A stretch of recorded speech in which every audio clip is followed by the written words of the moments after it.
Latest updates के लिए हमारे चैनल हलचल इंडिया को लाइक, शेयर एंड सब्सक्राइब कीजिए एंड यस, बेल आइकन को प्रेस करना मत भूलिए।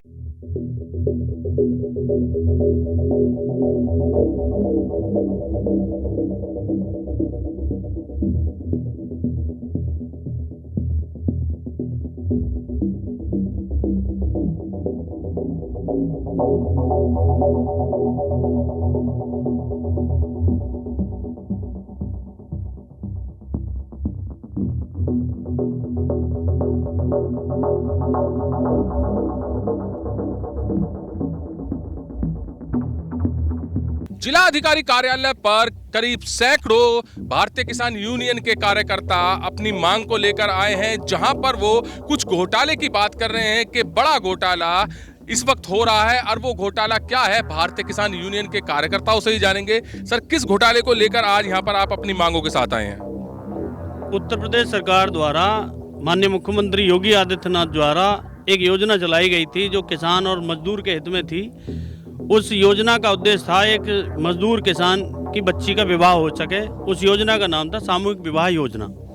सामूहिक विवाह योजना में ऐसे बच्चियों की शादी दिखा दी गई जो बच्ची आज नाबालिग हैं, या उनकी शादी दिखा दी गई जिनकी शादी 20 वर्ष पूर्व हो चुकी है, या उनकी शादी दिखा दी गई जो अपनी पत्नी को ही पुत्री बना के शादी दिखा दी गई। ऐसे बच्चे इस तरह के तमाम फर्जीवाड़ा हमने 150 लोगों के घर घर जाकर निरीक्षण किया है। 150 में से 150 लोग ऐसे पाए गए हैं जो फर्जी हैं। सर, जैसे कि सामूहिक विवाह की बात कर रहे हैं, अभी ब्लॉक में भी सामूहिक विवाह हुआ था और करीब 40 बेटियों के वहाँ पर फेरे हुए थे और वहाँ पर देखा गया कि बिल्कुल सब रस्मों से किया जा रहा है विवाह। और जैसे आप आरोप लगा रहे हैं, तो वहाँ पर कैसे घोटाला हो सकता है? सभी अधिकारियों की निगरानी में हो रहा है, सभी लोगों की परिवारों की निगरानी में हो रहा है। ये जो मामला है, ये जो जितने वहाँ 40 जोड़े गए हैं, तो निश्चित रूप से 400 जोड़े कागज में दिखाए गए होंगे। निश्चित रूप से 400 जोड़े दिखाए गए होंगे। और वहाँ जो मंडप बने हैं, एक मंडप पे जो खर्चा दिखाते हैं ये लोग, एक मंडप पे 7,000 का खर्चा दिखाते हैं। फिर उसी हिसाब से टेंट का खर्चा दिखाते हैं। तो टेंट में भी घोटाला, मंडप में भी घोटाला, पंडित जी भी दिखाते हैं, एक पंडित जी दिखाते हैं शादी के लिए, उसमें भी घोटाला।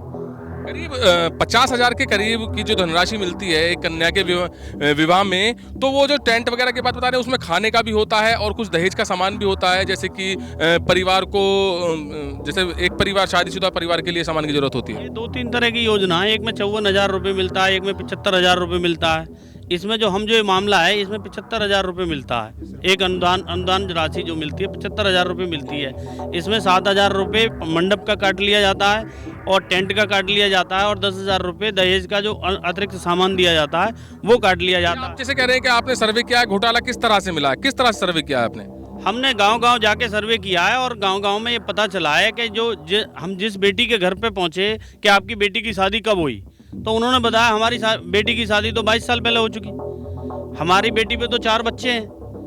अब ये जो हमारी बेटी के नाम से ये अनुदान लिया गया है, ये हमें नहीं मालूम किसने लिया है। नहीं, जिस बेटी की बात कर रहे हैं कि 20 साल या 22 साल पहले शादी हो चुकी है और उनके नाम पर शादी कर दी गई है दोबारा से पैसा लेने के लिए, आपका ये आरोप है, तो पैसा तो उन्हीं के अकाउंट में जाएगा ना? पैसा फर्जी अकाउंट में भी गया है, फर्जी नाम से फर्जी अकाउंट में पैसा गया और उसका बंदर बांट किया गया है। और एक इस योजना के अंतर्गत एक चीज और है कि एक मजदूर की 2 बेटियों की शादी हो सकती है, तीसरी की नहीं हो सकती।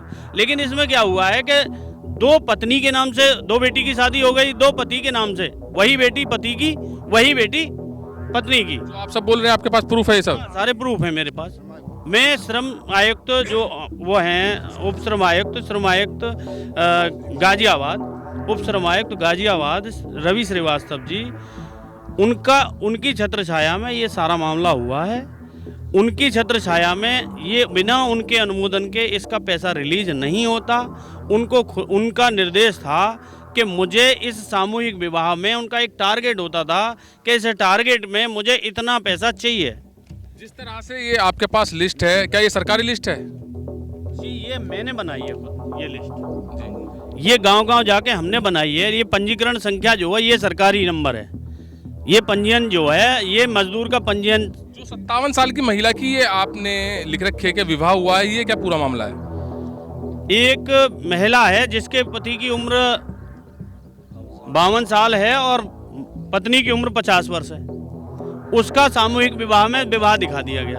जबकि उसका 27 साल का बेटा है, जो हमने मौके पर जाके देखा है। तो इनके आधार कार्ड वगैरह भी तो लगते होंगे, जो जांच होती होगी, अधिकारी जांच करता होगा और इनको तभी तो अनुमति मिलती होगी। एक ऐसे जांच का विषय है कि मैं आपके माध्यम से, यहाँ तमाम अधिकारी आए हुए हैं, कमिश्नर मैडम आई हुई हैं, डीएम मैडम भी हैं यहाँ पे, मैं आपके माध्यम से ये माननीय मुख्यमंत्री जी को, इन दोनों अधिकारियों के माध्यम से ये ज्ञापन दे रहा हूँ और मैं ये मांग करता हूँ माननीय मुख्यमंत्री जी से कि आपने जो जनहितमय योजना चलाई थी उसको ये भ्रष्ट अधिकारी पलीता लगाने का काम कर रहे हैं। ऐसे भ्रष्ट अधिकारियों के खिलाफ कानूनी कार्रवाई होनी चाहिए, सख्त से सख्त। और मैं तो ये मांग करता हूं कि ऐसे अधिकारियों के खिलाफ सीबीसीआईडी की जांच हो, रासुका में ऐसे अधिकारियों के खिलाफ मुकदमे दर्ज हों, जिससे आने वाले समय में भ्रष्ट अधिकारियों के लिए एक सबक हो।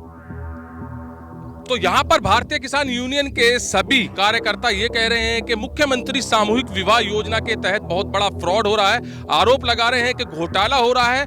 और बिल्कुल इन्होंने बताया है कि 150 शादियां ऐसी हुई हैं जो कि बिल्कुल फ्रॉड के तहत हुई हैं, जहां पर एक महिला की उम्र 50 साल है, उसके पति की उम्र 52 साल है, उसका भी विवाह इस घोटाले के तहत दिखा दिया गया है। अब इसमें कितनी सच्चाई है, ये जिलाधिकारी मैम को ये ज्ञापन देंगे और मुख्यमंत्री के नाम ज्ञापन दे रहे हैं और जांच का विषय है। जांच होने के बाद ही पता चलेगा कि इस आरोप में कितनी सच्चाई है। कैमरामैन जगवीर के साथ सुशील शर्मा, हलचल इंडिया।